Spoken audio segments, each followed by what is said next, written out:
Hello students, welcome to sixth video lecture of differentiation. और first principle का application सीख चुके पिछले वीडियो लेक्चर में। अब बारी है थोड़ा सा यहाँ एक ज्योमेट्रिकल मीनिंग सीखने का कि ज्योमेट्रिकली डिफरेंशिएशन क्या देता है, व्यवहारिक जीवन में जो डिफरेंशिएशन का क्या उपयोग है। तो उसको कहते हैं ज्योमेट्रिकल मीनिंग ऑफ डिफरेंशिएशन। ये जानने के लिए कुछ डिफिनीशन पढ़ते हैं। वो ऐसे लिखते हैं, सम यूजफुल टर्म्स है। सबसे पहले इसी से शुरुआत करें, सम यूजफुल टर्म्स है। इसमें पहला टर्म है, वो ज्यादा नहीं, दो ही पढ़ना है यहाँ पर। एंगल ऑफ इंक्लाइनेशन है।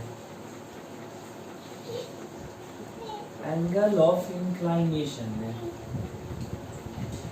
Angle of a line, it is the angle of a line with positive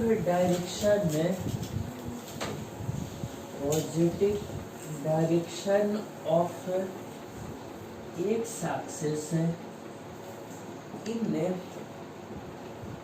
anti clockwise इनके आगे मेजर्ड लगाना हो, measured in anti clockwise direction में।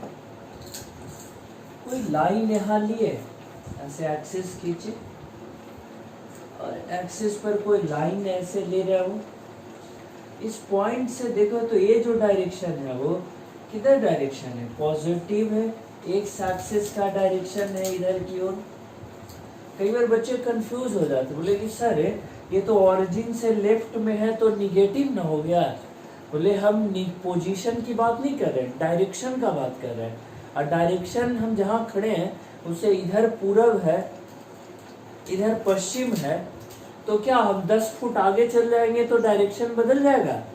10 फुट आगे जाके भी हम देखेंगे तो सामने पूरब ही रहेगा, इधर पश्चिम ही रहेगा। तो वही चीज है कि ओरिजिन से कोई मतलब ही नहीं है, पोजीशन का कोई मैटर ही नहीं। यहाँ पे आप डायरेक्शन देखते हैं, अगर इस डायरेक्शन में है तो पॉजिटिव एक्स एक्सिस, इधर है तो निगेटिव, पीछे की ओर है तो निगेटिव एक्स एक्सिस। तो यही लिखे थे कि it is the angle of a line with positive direction of x axis measured in anti clockwise direction. देखो वैसे ये घड़ी का उल्टा जो चला, एंटी क्लॉकवाइज डायरेक्शन, यही थीटा जो आया वो, इस थीटा को क्या कहते हैं, angle of inclination. Angle of inclination. अगर कोई लाइन इस तरह से खींचा हुआ हो, देखिए जरा ऐसे बना, ये है 60 डिग्री, यही हो गया थीटा, एंगल ऑफ इंक्लाइनेशन। कोई अगर दूसरा लाइन खींच दिया गया नीचे से, ऐसे देखें, और यहाँ दे दिया 60 डिग्री, तो आप कैसे मेजर करेंगे। पॉइंट, जंक्शन पॉइंट से लिए, ये है पॉजिटिव एक्स एक्सिस, वहाँ से एंटी क्लॉकवाइज लेना है, ये थीटा होगा। निकलेगा कैसे, 60, तो इधर बचा ये भी 60, 90, ये रहा 30, ये बचा थीटा इक्वल टू 150। इसे कहते हैं एंगल ऑफ इंक्लाइनेशन है। दो स्पेशल लाइन, जैसे वर्टिकल, ये देखो ये ले लिया वर्टिकल लाइन है, तो इसका एंगल हो गया वो थीटा इक्वल टू 90 डिग्री। और एक और यहाँ लिखे हॉरिजॉन्टल लाइन है, हॉरिजॉन्टल लाइन है। अगर कहीं पर वो ऐसे हॉरिजॉन्टल लाइन बनाया गया है जिसका थीटा पैरेलल है एक्स एक्सिस के, तो 0 डिग्री। इस तरह से जो एंगल आता है इसे क्या कहते हैं, एंगल ऑफ इंक्लाइनेशन। आगे भी इसका जब जरूरत पड़ेगा use of differentiation, use of derivative में, तो आपको याद रखना होगा, उसमें बोलेंगे कि पढ़ाए थे वहां से कॉपी करिए। लिख देंगे सी लेक्चर इतना ऑफ डिफरेंशिएशन। चलिए तो यहाँ तक इसको सीखे। अब स्लॉप पढ़ते हैं। इतना लिखने के बाद है, नोट कर लीजिए इसे। तो slope, tangent of angle of inclination, tangent of angle of inclination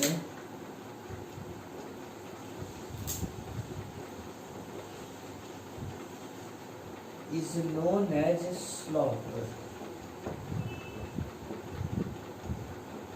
slope और ग्रेडियंट, स्लॉप और ग्रेडियंट क्या है वो कि अगर टेंजेंट मतलब टेन थीटा यहाँ पर, यानी एंगल थीटा हो तो इसका स्लॉप हो जाएगा, स्लॉप इक्वल टू एम से इसको डिनोट करते हैं, ये बराबर होता है वो टेन थीटा। करेगी एंगल ऑफ इंक्लाइनेशन में टेन लगा दें, टेन थीटा निकाल दें उसका, तो जो आएगा उसी को कहते हैं एंड स्लॉप। जैसे इसका स्लॉप निकाल लें तो कितना हो जाएगा उसका, टेन 60 डिग्री। इसका स्लॉप निकाल लें टेन 150 डिग्री, एम से डिनोट करते हैं स्लॉप को। कितना हो गया 1/-1/√3, tan 60 डिग्री √3 एम में। और स्लॉप हो गया इसका tan 90 डिग्री 1/0 या अनडिफाइंड जिसको है। और इधर इसका slope tan theta, slope tan 0 = 0। तो इस तरह से स्लॉप निकालना सीखे, झुकाव निकालना सीखे। स्लॉप और ग्रेडियंट जिसका वर्ड मीनिंग होता है वो झुकाव है। तो ये दोनों यूज आने वाला अभी डिफरेंशिएशन के ज्योमेट्रिकल मीनिंग में। लिखे सीखे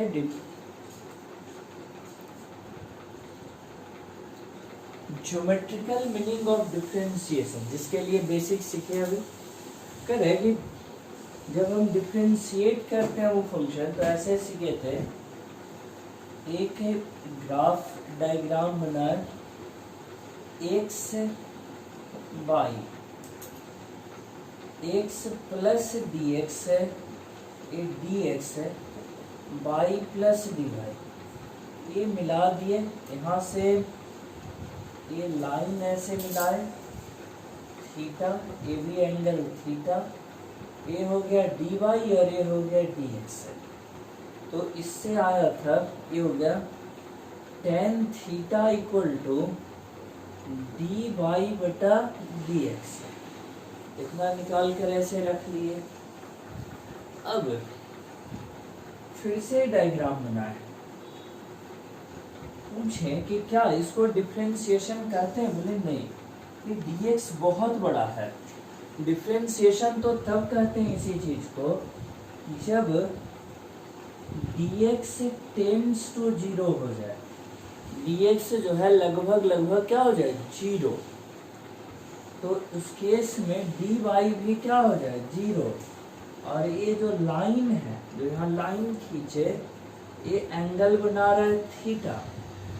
अब यहाँ जो है वो tan थीटा क्या दे दिया इस वाले डायग्राम में, slope of tan theta equal to slope of tangent, slope of tangent to the curve, ये स्लॉप दिया। टेंजेंट किसको कहते हैं? जो टच करते हुए लाइन आता है उसको टेंजेंट। स्पर्श रेखा, देखो एंगल का टेंजेंट मतलब tan थीटा, और टेंजेंट लाइन अगर कहीं कह दे तो स्पर्श रेखा, टेंजेंट लाइन, टच करता हुआ लाइन है।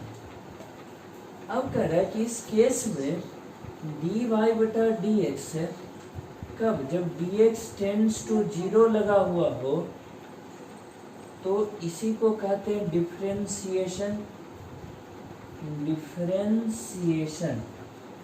इतनी बातों से क्लियर हो गया। कि डिफरेंशिएशन क्या देता है, टेन थीटा।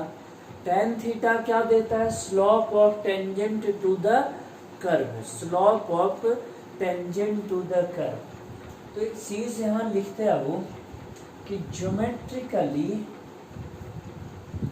लिख दें कि geometrically differentiation gives,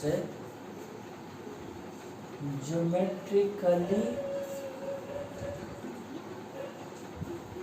differentiation gives slope of, slope मतलब स्लोप कहें या ग्रेडियंट, झुकाव, या कहें इसको क्या, tan theta, slope of give slope of tangent, tangent to the curve. यानी कि डिफरेंशिएशन बराबर होगा tan थीटा और ये बराबर होगा स्लोप, जिसको और भी नाम कह सकते थे ग्रेडियंट, या एम से डिनोट करते हैं, या डिफरेंशिएशन है तो ऐसे dy बटा dx भी लिखे। Geometrically differentiation gives slope of tangent to the curve. Geometry के हिसाब से डिफरेंशिएशन क्या देता है, तो एक कर्व पर, एक कर्व है y equal to f x, इस कर्व पर बनने वाला टेंजेंट लाइन, ये जो स्पर्श रेखा है, इसका झुकाव देता है, इसका स्लोप का मान देता है। तो ये सीखे, बहुत इसको लगवागे, खास करके यूज ऑफ डिफरेंशिएशन जब आप पढ़ेंगे तो वहाँ पर इस ज्योमेट्रिकल मीनिंग का खूब सारा यूज होगा। ये जो डिफरेंशिएशन है वो इसके कई नाम हैं और 10 से भी ज़्यादा नाम, इसलिए कई बार क्लास में पढ़ते समय बोलते हैं ये रावण से थोड़ा बड़ा है, रावण का 10 सिर था। तो कह रहा है कि इसमें कई नाम है और उसको जब हम न्यूमेरिकल बनाते हैं तो न्यूमेरिकल के क्वेश्चन के लैंग्वेज में डिफरेंट डिफरेंट नाम से यूज होता है वहाँ। फिर उस बात को भी यहाँ सीख लें, जैसे इसका वो x1 भी इस पॉइंट को कई जगह लिखा रहता है x2, तो ये हो गया y1 और इसको क्या लिखा रहता है y2, या x हो गया ये और यहाँ पर x प्लस dx जैसा पहले से था। तो इस हाइट को पहला वाला को नाम देते हैं fx और ये दूसरा वाला हाइट को नाम देते हैं fx प्लस dx। तो ऐसे करके कई जगह नाम चेंज कर करके लिखा रहता है। दोहराता हूँ, x ये dx, तो ये दूरी यहाँ से हो गया x plus dx, x y x plus dx y plus dy, x1 y1 x2, तो इसी हाइट को y2, x fx x plus dx, तो fx प्लस dx। ऐसे करके कई नाम से इसको लिखा रह सकता है। क्योंकि जब हम लोग इसको लिखते हैं डिफरेंशिएशन को ही, तो ऐसे लिखते हैं, देखिए लिमिट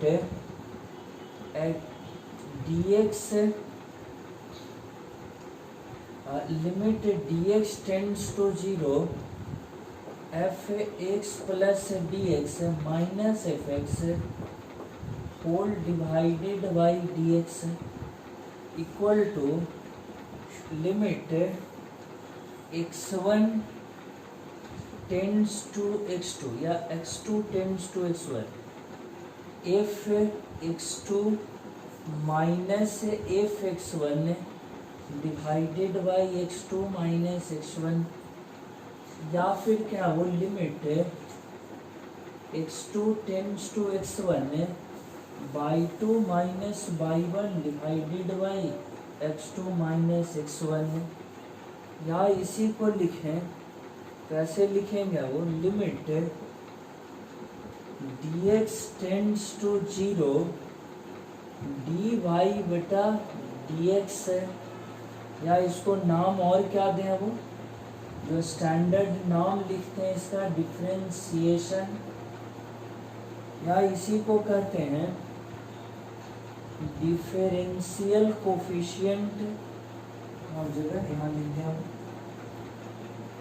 डिफरेंशियल कोएफिशिएंट या कहें इसको डिफरेंशियल कोएफिशिएंट को डीसी लिखा रहता है वो देखिए, या कहें इसको डेरिवेटिव या कहें इसे अब एफ डैश एक्स, या नाम देते हैं बाइडैश, या कहें इसको tan थीटा, डिनोट एम से करें, क्या कहते हैं वो स्लॉप ग्रेडियंट। इस तरह से ढेर सारे नामों से कितना हुआ वो 1 2 3 4 5 6 7 8 9 10 11 12 13 ऐसे ढेर सारा नाम से हम लोग उसको डिनोट करते हैं वो। तो ये भी एक सीखने लायक मैटर है। यानी इस तरह का नाम जब कभी भी क्वेश्चन में, लैंग्वेज में, किसी चीज में यूज हो तो झट से समझ जाएंगे कि ये सब क्या है। तो ये सब डिफरेंशिएशन का ही डिफरेंट नाम है सिर्फ। तो इतना इसमें सीख करके रखे इसको। अब ज्योमेट्रिकल मीनिंग सीखे, जो सब नाम सीखे, इसका यूज कर क्या वो एक आध दो न्यूमेरिकल आपको सिखा देते हैं बनाना। If tangent to a curve y equal to fx has tangent line at थोड़ा सा क्वेश्चन क्रिएट करने वो मिस हो गया, एक सेकंड। ऐसे देखो, if a curve y equal to fx has tangent line at 1 2 which makes 30 degree with positive x axis, then f dash 1 equal to कह रहे वो एक कर्व है y equal to f x है, जिस पर एक पॉइंट है 1 2, और वहाँ जो टेंजेंट खींचा गया वो एक्स एक्सिस के साथ है 30 डिग्री बना रहा है। तो आपको डिफरेंशिएशन यानी एफ डैश 1 निकाल कर बताना है कितना होगा। ऐसे कोई कर्व खींचा गया, ये पॉइंट है मान लो वो P1 2, और यहाँ पर जो टेंजेंट खींचा गया उसका एंगल है 30 डिग्री। ऐसे एंगल है 30 डिग्री। अब याद करिए जो अभी पढ़े इसी वीडियो में, geometrically differentiation gives slope of tangent to the curve. तो यहाँ हो गया वो slope of differentiation equal to slope of tangent to the curve, tangent to the curve. और स्लॉप होता था tan थीटा, थीटा 30 डिग्री, आंसर हो गया 1/√3। यानी ऑप्शन कौन सा हो जाएगा, बी। नॉर्मली क्वेश्चन देख के लगता है वो कोई भी कहे कि sir can not be find, मतलब इस डेटा से डिफरेंशिएशन कहाँ से निकलेगा। सर डिफरेंशिएशन निकालना तो था f'1, तभी ढेर सारा नाम जो पढ़ाया था वो उसमें बोले थे ना कि डिफरेंशिएशन को f' लिखते हैं, x का वैल्यू 1 है, यहाँ 1 हो गया, इक्वल टू 1/√3। डिफरेंशिएशन को ही तो का तो इतना नाम था, उसी में था f'1 1/√3। ये भी सीखे। इसी तरह क्वेश्चन है वो थोड़ा सा बदल देते हैं, देखिए यही कर लेते हैं। If tangent to a curve, tangent नहीं इस बार normal to a curve y equal to f x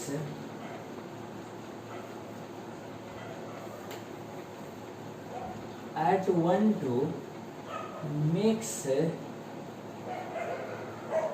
60 degree with positive x axis, यहाँ है वो 3 4, then f'3 equal to f', बाकी सब हटाए यहाँ से। ऐसा नहीं कि यूं ही क्वेश्चन बना के दे रहे हैं। जेई जो है आईआईटी जैसे एग्जाम में प्रभु ये सब क्वेश्चन पूछा गया, ठीक है। वो तो ढूंढते रहता कि कोई बेसिक में ऐसा पार्ट मिले जहाँ बच्चों का ध्यान नहीं जाता हो और उससे हम क्वेश्चन पूछते हैं। तो ये पार्ट है कि if a normal to a curve y equal to fx at 3 4 makes 60 degree with positive x axis, then f dash 3 equal to tangent के बदले अब इसमें नॉर्मल का यूज किया गया है, टेंजेंट का नहीं। देखना कर्व बना लीजिए जैसे अभी बनाए थे फिगर, ये नॉर्मल बना है, एक कर्व बना है y इक्वल टू fx, एक कर्व है और इस पे कहीं पर भी ये नॉर्मल खींचा गया जो ये बना रहा है 60 डिग्री एक्स एक्सिस के साथ है। टेंजेंट खींचते तो वो कितना बनाता, आगे बढ़ाए ये 90 60 तो बचा 30, तो इधर से बचा 150।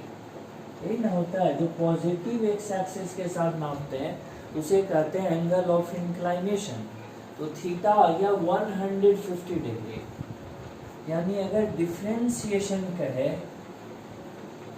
या कहे वो dy बटा dx है एट x इक्वल टू 3 या कहें f डैश 3 ऐसे बराबर स्लोप ऑफ कर्व है एट 3 4, स्लोप कितने के बराबर है tan 150 डिग्री माइनस 1/√3, यानी फाइनल आंसर है इस केस में -1/√3। बहुत सारा ऐसा क्वेश्चन रहता है जिसमें हम लोग ये यूज करते हैं ज्योमेट्रिकल मीनिंग ऑफ डिफरेंशिएशन का। आगे पढ़ाएंगे तो बहुत मिलेगा आगे यूज ऑफ डिफरेंशिएशन में, स्पेशली यहाँ ज़्यादा स्कोप नहीं है इसका। यहाँ पर एक दो चीज़ें और एनालाइज कर लें इसको हटाकर।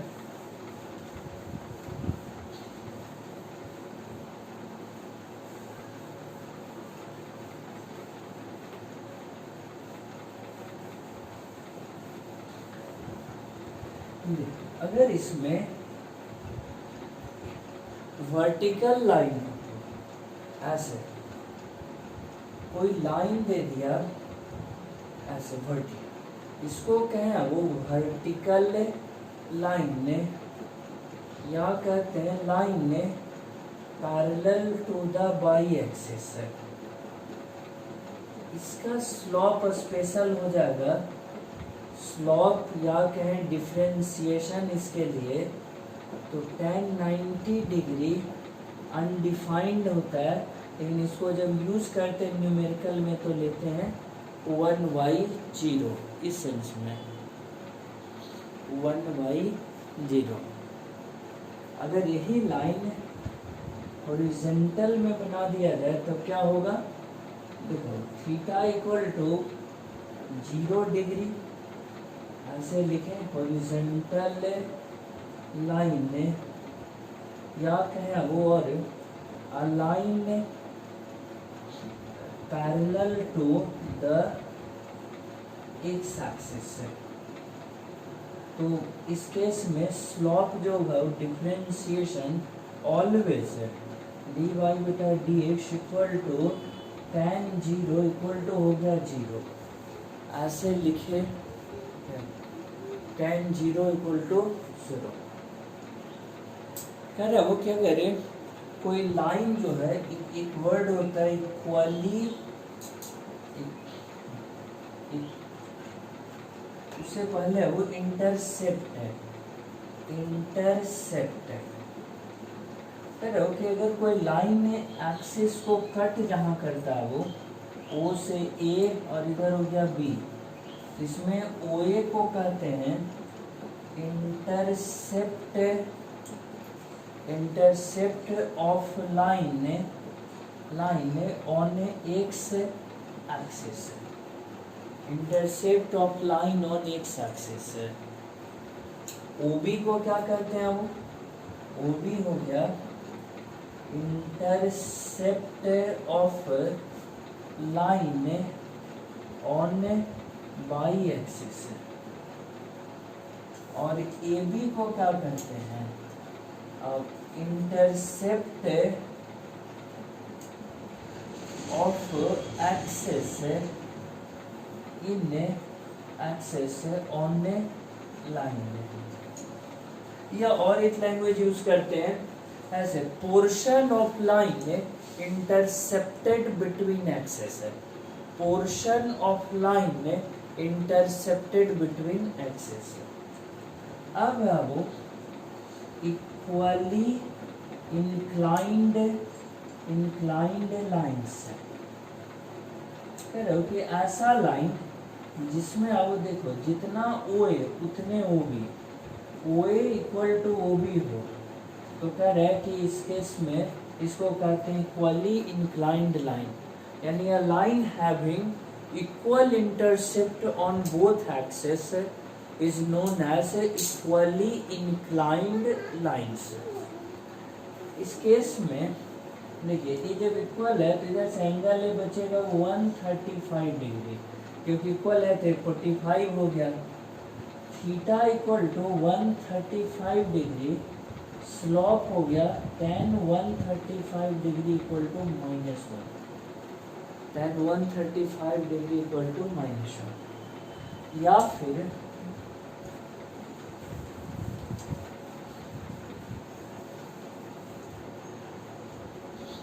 ऐसे